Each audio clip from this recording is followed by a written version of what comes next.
বাসায় যখন থেকে শর্মা বানানো শিখেছি বা শর্মা খেয়েছি, এরপর থেকে আর বাইরেরটা খেতে ইচ্ছা করে না।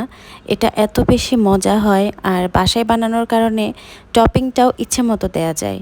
তো এই তো আমি এখানে টপিংটা রেডি করে নিচ্ছি। টক দই নিয়েছি 3 টেবিল চামচ, মেয়োনিজ 2.5 টেবিল চামচ বা 3 টেবিল চামচ, ইচ্ছা মতো যার যার।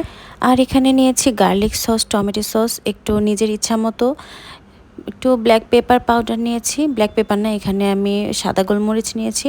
এখন এটাকে একটু মিক্স করে নিচ্ছি। আমি এখন সামান্য একটু লবণ দিয়ে দিচ্ছি, কারণ যে সসগুলো সেগুলোতে কিন্তু লবণ থাকেই। আর এখানে হচ্ছে আমি চিকেন রেডি করে নিচ্ছি। চিকেনটাকে আমি এখানে সব মশলা দিয়ে ভালো করে মেখে রেডি করে নিয়েছি। এখন একটু চুলার মধ্যে ভেজে নিচ্ছি, জাস্ট একটু ভেজে নিলেই হবে, এটা পেঁয়াজ দিয়ে রান্না করতে হবে না।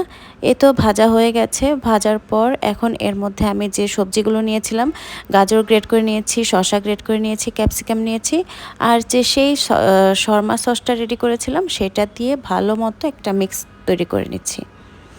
আর এই মিক্সটা যে কী পরিমাণ মজা!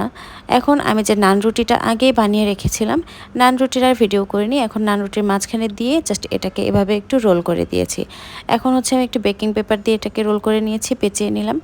ইচ্ছা মতো, যেহেতু বাসায় দিচ্ছি, ইচ্ছা মতো ভিতরে টপিং দিয়ে দিয়েছি যাতে অনেক বেশি পরিমাণে মজা লাগে। তো এই তো আমরা রেস্টুরেন্টে যেভাবে খেতে যাই, যেভাবে কাটা থাকে, আমি সেভাবে একটু ট্রাই করেছি। তো এই তো এভাবে সবগুলো বানিয়ে নিয়েছি। আর এই তো এটা এভাবে একটু মাঝখান থেকে বরাবর কেটে দিলাম। এই টপিং দেওয়াটা কিন্তু সম্পূর্ণ নিজের ইচ্ছা মতো, আপনি কতটুকু খেতে পছন্দ করেন সেভাবে করে দিয়ে নেবেন। তো এতে এভাবে করে আমি সবগুলো আমার শর্মা রেডি করে নিয়েছি। আর এই শর্মাগুলো অনেক বেশি মজা হয়, বাসার সবাই খুব পছন্দ করে। আপনাদের কাছে কেমন লাগলো অবশ্যই জানাবেন। আজকে এ পর্যন্তই, আল্লাহ হাফেজ।